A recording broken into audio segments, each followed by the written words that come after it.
പാല് മുഴുവൻ കുടിക്കേ, ഇല്ലെങ്കിൽ അമ്മ ഇപ്പൊ പോലീസിനെ വിളിക്കും.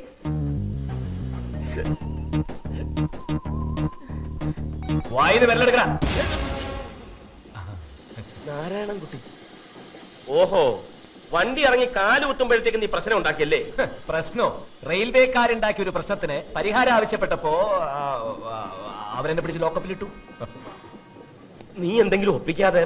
ദാ നോക്ക്, വെറും കപ്പലണ്ടി മിഠായിയ.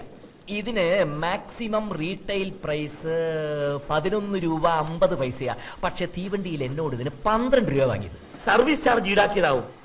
നാരായണൻകുട്ടി, റെയിൽവേ മൊബൈൽ അല്ലേ? അത് മുടൻ തന്നെയായോ. പാക്കേജിംഗ് ആൻഡ് കമ്മോഡിറ്റീസ് ആക്ട് എന്താ റെയിൽവേക്കും ബാധകല്ലേ? നീ പറ, ഇവനെയൊന്നും വെറുതെ വിട്ടൂടാ, കേസ് ചാർജ് ചെയ്യണം. എന്താ നീ ബാധിക്കില്ലേ? 12 രൂപയാണ് നീ കൊടുത്തത്, എന്താ തെളിവ്? ഞാൻ ബില്ല് വാങ്ങി. ആദ്യം ബില്ല് തരാൻ കൂട്ടാക്കിയില്ല. വിൽപ്പന നികുതി നിയമപ്രകാരം ഏതൊരു സാധനം വിൽക്കുമ്പോഴും 10 രൂപയിൽ കൂടുതലാണ്